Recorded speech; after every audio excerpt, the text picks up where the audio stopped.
Allen leans in. There's the snap. He wants to throw it. Looking left, pumping once, now throwing to the end zone. It is up for grabs, and it is caught. Isaac Tesla with the defender draped all over him that time. He beat Cornell Armstrong for the score. What a terrific play for the rookie, and a nice throw by Kyle Allen. 5 seconds. Here we go. Okay. And welcome back to Ford Field, where you saw the Lions lose 24-17 to the Miami Dolphins. It was a tough way to go down with the interception at the end by Hendon Hooker. Certainly a very tough afternoon for him. He had a great performance up until that point when he threw that pick.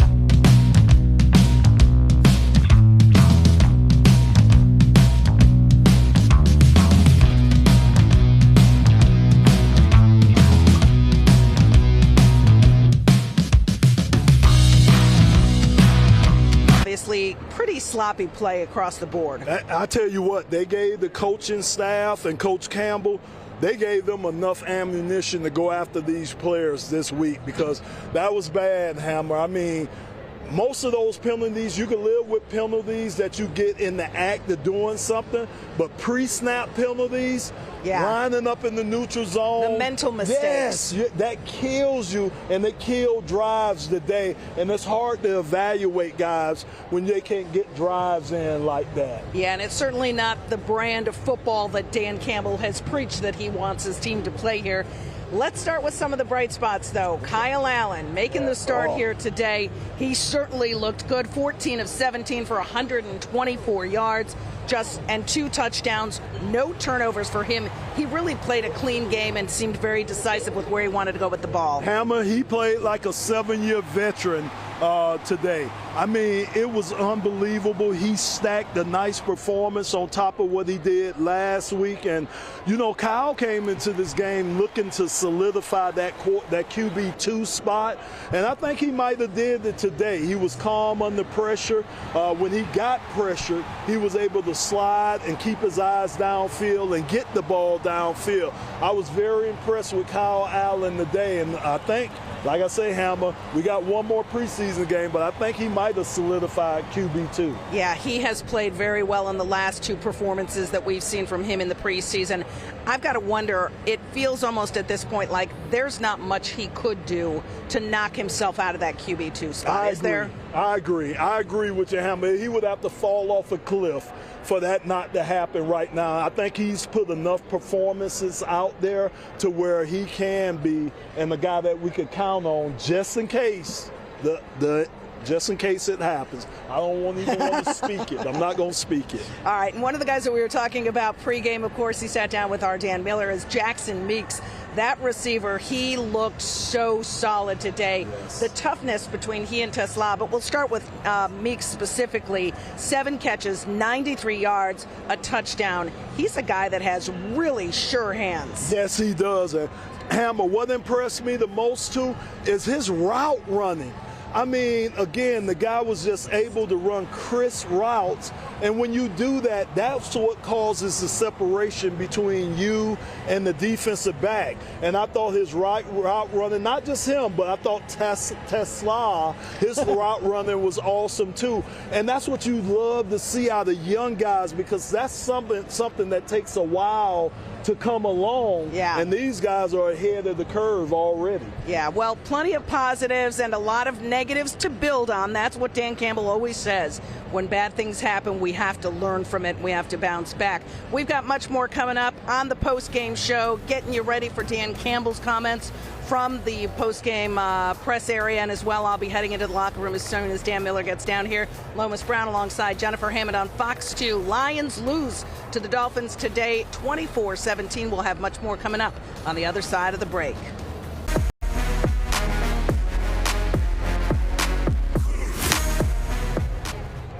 All right, welcome to the Lions postgame show. Dan Miller, Lomas Brown. Lions fall to the Dolphins by a score 24-17. Look, a lot of ways we're going to go with this thing. We're going to send it up for comments from Coach Campbell in just a moment. But bottom line, too many mistakes by the Lions. There were some good things we'll talk about, but I'm not sure what the final penalty count was. We'll get it in a second. It had to be 13, 14, somewhere in that area. Easily, Dan. I mean, easily. And a lot of them, half of them, you could say were pre-snap penalties. And those are the worst type of penalties to get. Yeah, and certainly there were some good moments we talked about with the Lions. Nice run there by Craig Reynolds. Yes. But I think overall, coach is going to look at this. He's going to say, there's some guys that made some plays today, and there are some guys that were able to step up. I think certainly Kyle Allen is one of the guys that we're going to look at and say, you know what, really nice job by him, in particular late in the half where he's able to lead the team down the field. And inside that 2-minute warning is that opportunity that you look for in the preseason for your guys that you don't always get, but on this day they did, and he delivered there late in the half. He did. I mean, again, think about him.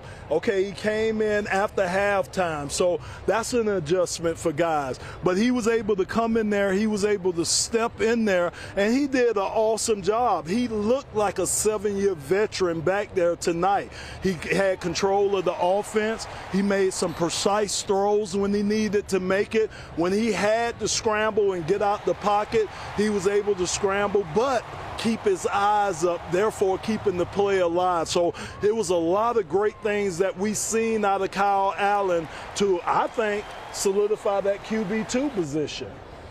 Well, you certainly took a step towards that in Atlanta. You were looking to say, what were you going to do today? Right. You're out there with the starters. You're out there with the number 2s, I should say, but you're starting the game. And certainly he had that opportunity today, and he took advantage of it, because the flip side of that is more struggles for Hendon Hooker in the second half. Yeah, it really was. And you just hate to see that, especially a guy that's been in the system a couple of years, a guy that we were really counting on to solidify that QB2 spot. And it just seems like right now things are just moving so fast for Hendon Hooker. Again, I'm hoping that he can slow it up or something happens where it slows the game down for him. He's such a talent and can be a great weapon for us, but right now I just think mentally things are just moving too fast for him. Yeah, I think when you start to talk about some of the other guys that stepped up today, Jackson Meeks. Yes. Meeks, look, yes. Coach has talked about him with us a number of times. He just continues to make plays. It's a really crowded position, but he continues to make plays, and you saw it again today. He had the long catch against Atlanta. Yes. Today he gets the touchdown, total of 7 catches in today's game. And every opportunity he had to make a play, he made a play. He made his plays, and Dan, I'm telling you what's impressive to me about these young wide receivers is the route running.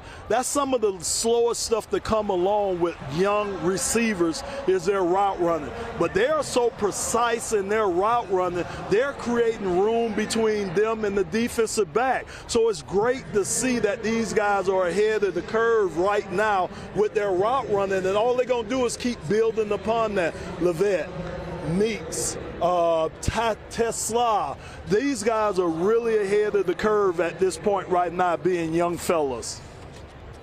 Look, Tesla is a third-round pick and making plays left and right. He's not only going to make this team, he's bidding for high leverage snaps right now. He's played himself into that. And with Tim Patrick being out right now, dealing with a quad injury, you could see him move into that position until Tim Patrick comes back. And maybe even when he comes back, he's going to take some of those snaps. You're exactly right. Dan, they have to find room for Tesla to play in this offense. He's too much of a weapon. They invested so much in him. Like you say, all the third-round picks we gave up to move up to get this young man. There's no way you keep him off the field. So you find plays for him. It may not be a lot of plays, but you have to find plays and ways of getting him into game action.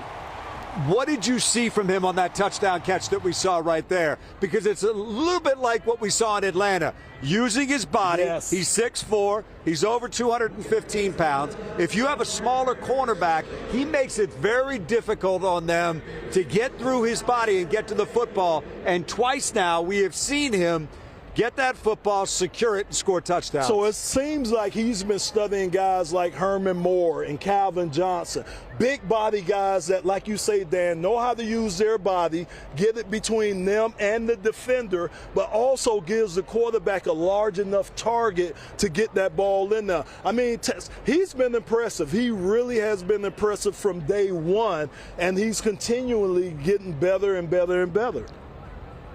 Waiting on Dan Campbell to step to the podium. We're going to take a break, come right back with the head coach after this.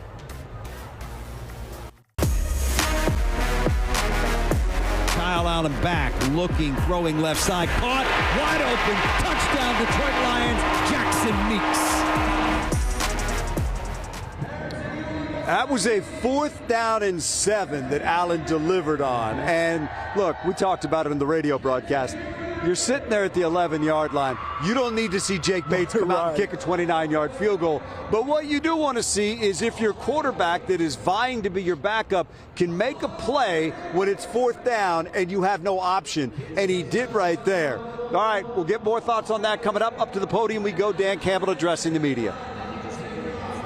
I told the team, really, it was more about, you want to know you're playing complimentary football. It's a big deal with me. You guys have been around me, know that, and so as long as one of your units is keeping you alive, you can weather the storm. But then we hit that rough patch. They're in the 4th quarter. It's 3rd and 1, 3rd and really half a yard, and we get a penalty, backs us up, then we don't convert. Then defensively, we punt them down there, but defensively we can't stop them. They chew up most of the 4th quarter.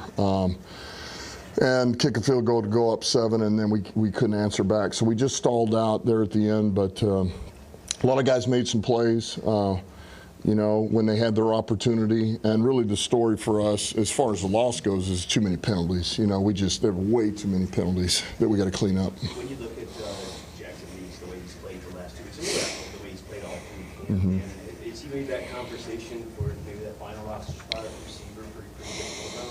Well, he's somebody that we feel like has improved every day, every week, so you're always going to take notice of those guys. He's going to be somebody that we talk about tomorrow. He's going to come up because he's elevated his play, and he is noticed. So, we'll be discussing him for a while tomorrow. You talked about that versatility with that. What did you see out of him today? Just come out and play on special teams and also do some carries? It was just good to get him out there. I mean, that's where I would start. He's missed most of camp, so to be able to get him out, get him some significant reps on special teams, on offense, I thought he did a few things. So that's where I'm happy. I don't, I'll know more is about exactly what it looked like, but it's just good to get him out there on the turf, moving around, playing football again. And Kyle Allen is starting looking like the same player that was really tearing it up early in training camp. What's your confidence level with him when he's able to go from practice to the game and look like the same player? Yeah, I mean, it's pretty confident. I mean, here we go. This is the 2nd week in a row, in a competitive setting here that he's moved the football for us and made critical throws at critical times. I thought the 2-minute drill at the end was awesome right before half. I mean, that was, he's got really good command of the offense. He communicates very clearly. He doesn't get frazzled. He doesn't worry about anything.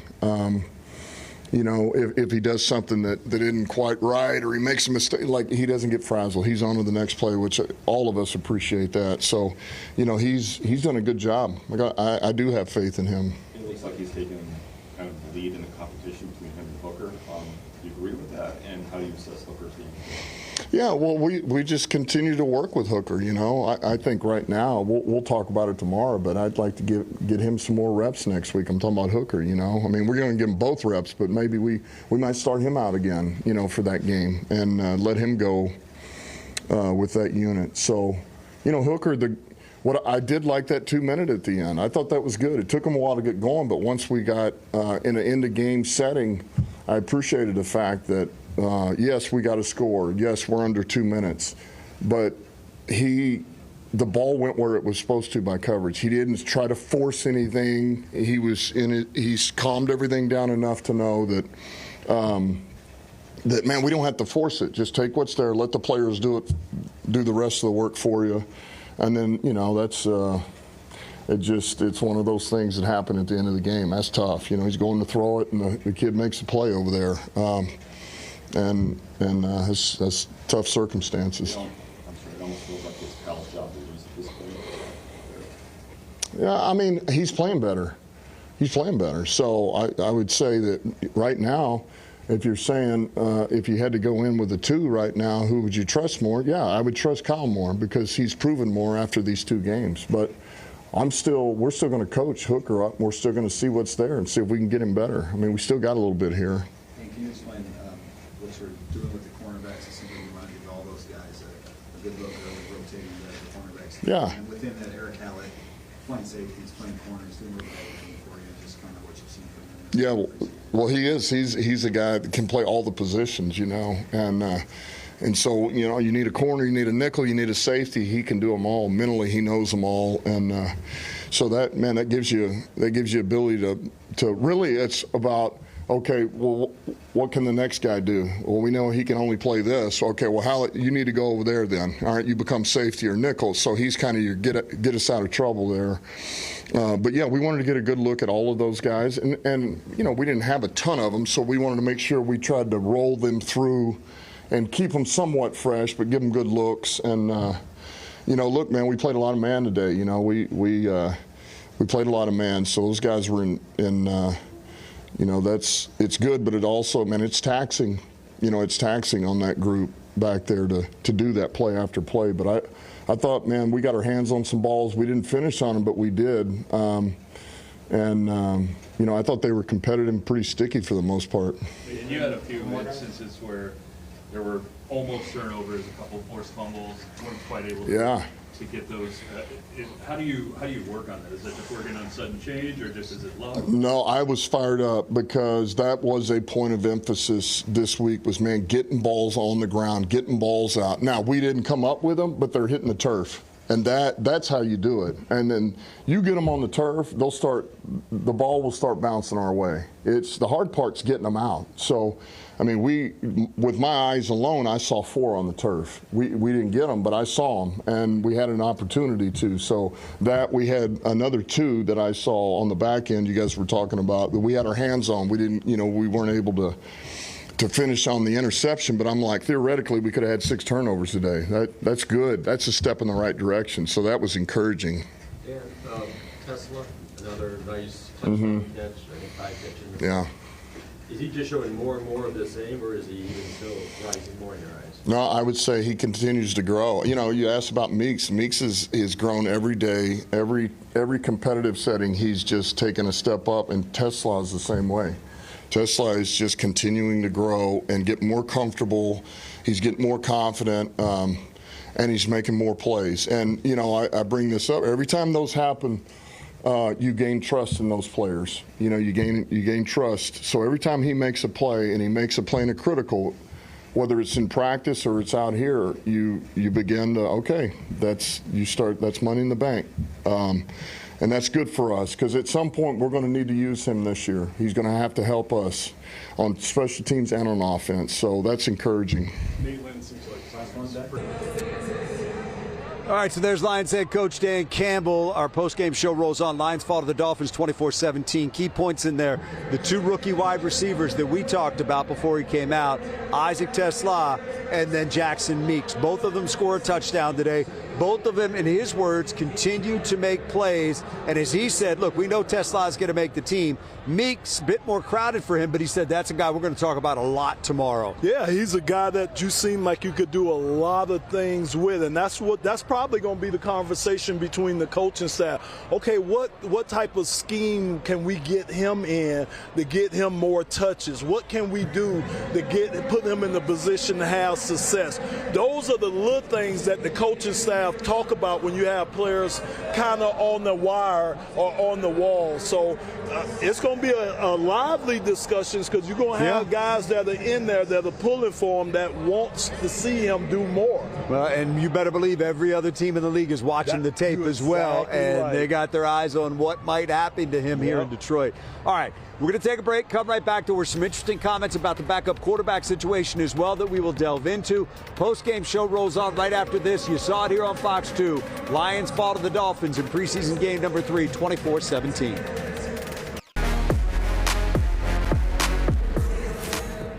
All right, welcome back to the post-game show. Lions fall to the Dolphins 24-17. So many eyes on the backup quarterbacks, or the player that will differentiate himself and make himself the backup quarterback, win that job.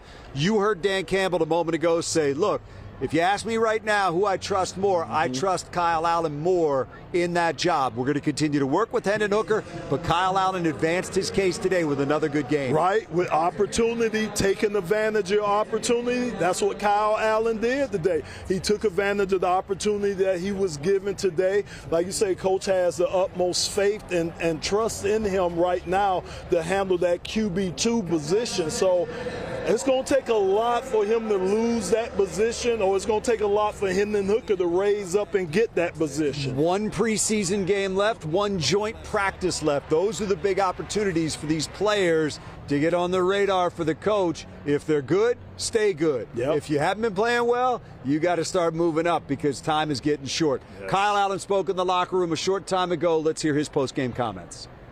It's a good offense. It's a really complete offense. I feel like, you know, I have answers in every play. I know where to go with the ball versus every coverage, and I just feel confident when the play's called that whatever they run, I'm going to know what to get to, and that's a good feeling. And it's a dense offense. Like we talk about a lot. There's a lot of stuff in it, but we do a really good job of coaching it and knowing where to go with the ball and getting guys in the right spots. Do you feel like you took another step forward today? I don't know. I mean, I just think every day I come out to practice or in a game, it's just how good can I execute? You know, how good can I do my job for the guys around me and keep playing. I know my ability and I know how good I can be. It's more about just being consistent. I know you're not getting any run with the frontline receivers here in these games, but just the job that guys like Meeks, Tesla, to have targets like that to look for and for them to make the catches. Just talk about their execution in this offense with you. Oh, it's been awesome, especially for young guys coming in here and playing early, getting their first couple starts, and they haven't blinked. You know, the lights aren't too bright for them. Tesla's made some great plays in the red zone. He's really reliable. Just throw a 50-50 ball to him, give him a chance, and usually good things come from it. So it's been awesome. All right, Kyle Allen and his effort and his teammates' efforts today. Look, you heard the coach say as well, story of the day was 13 penalties. Yeah. It kills your drives when you have the ball. It extends their drives when they have the ball. How do you attack that as a coaching staff? And I mean, you can't get into rhythm. You just can't get any rhythm going when you're going forward and backwards. You just can't do it. So believe me, he's going to attack it to his fullest. You better believe that. And they have to just clean it up. Dan, you can live with the penalties that you get throughout the play, your holding penalties. You can live with stuff like that. Pre-snap penalties, those are just unexcusable penalties that you just can't live with. And those will be the ones that he's really going to stress to the team that they have to clean up. An offensive lineman telling me you can live with holding penalties? Is there something I should be suspicious of there? It's a technique to holding, too. It's just not holding. It's a technique to holding. Big Low, my man. My guy. Good job. Our post-game show. Lomas Brown joining us right there. That's going to do it. Next week, Lions, Texans, right back here on Fox 2. This week, joint practice. We'll have that covered as well for you on Fox 2 News at 5, 6, 10, and The Edge at 11. That'll do it. Have a great day. Thanks for making us a part of your Saturday, everybody.